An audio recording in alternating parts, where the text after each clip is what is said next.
What's going on, guys? Amer the Hammer. So I'm going to teach you how to build muscle today. There's actually a technique to it. There's actually a principle and a guideline that you should follow to build muscle that I use for all of my clients. So it's not a guessing game. It's not just picking up random weight, the heaviest weight you can, and trying to move it. There's a strategical technique to it. So you've got to understand how to use it and then apply it. And once you do, you're going to see the gains go through the roof. So the first technique that I'm going to give you is intensity. That's the first principle you got to apply. How much weight to lift. It's all relevant. It's all based on how much your 1 rep max lift is. So if you can bench press 100 pounds, to grow muscle, to build muscle, if that's your primary focus, you should be lifting 75% of that. So you should be lifting about 75 pounds if your 1 rep max is 100 pounds. So how do you determine your 1 rep max? Simple, you can pick up a dumbbell, see how many times you can do it with proper form. That's one way you can do it. And if you can do it 100 pounds, that's your 1 rep max. That's all you can do one time. You want to do 75% of that. And you do that with all of your exercises, and then you know how much you can do one time. And you want to lift at about 75% of that, and that's how much weight you're going to be using.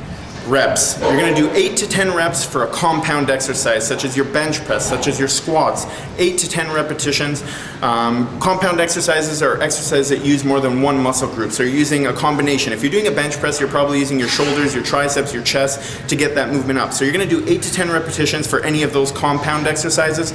For isolation exercises, you're going to do about 10 to 12 repetitions. So a bit more repetitions to stimulate the muscle, and that's going to be for bicep curls, tricep extensions, leg extensions, so things that use a single joint. So your bicep curl is just one joint, and that's 8 to 10 for the compound, 10 to 12 for the isolation exercises.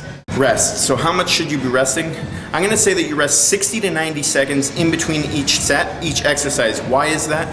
It's all relevant to each other. So you're lifting at 75% of your 1 rep max weight. So if you rest for, let's say, 30, 40 seconds, you're not going to give yourself enough time, you're not going to give your muscles and your nervous system enough time to recover so you can push that amount of weight for those amount of reps. So ideally you want to lift anywhere between 8 to 12 reps depending on the exercise. If you only allow for 30 seconds rest, you're not going to be able to push that kind of weight for the amount of reps we want, and you're not going to grow. If you rest too much, it's not good.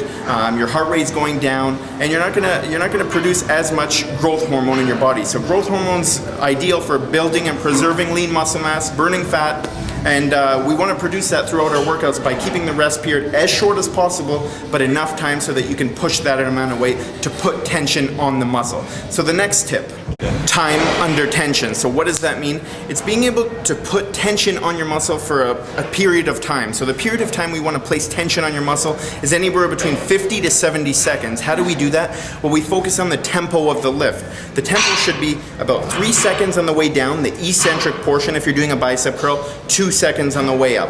So there's no rest at the bottom, there's no rest at the top. It's 3 seconds on the way down eccentrically, 2 seconds concentrically. So that's 5 seconds for each contraction.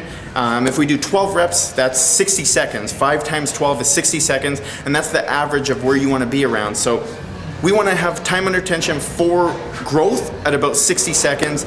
So you don't want to go too fast, you don't want to go too slow. So it's all strategically, guys. It's not just moving weight from point A to B. There's a reason why you move it with a certain amount of weight, a certain tempo, a certain amount of rest. They all go hand in hand to give you the most bang for your buck. So you grow muscle in each workout and you're not wasting your time. If you're just dropping the weight, guys, there's no tension on the muscle. You're not putting tension on the muscle, you're not going to grow the muscle. It's just you're letting it drop, you're letting gravity take over. You want to control it. 3 seconds on the way down, 2 seconds on the way up. Eccentric training is vital if you want to grow, controlling on the negative, guys. So those are some tips that you can use, and I promise you if you use them, you're going to grow. There's no doubt about it. Try them out and let me know how it goes.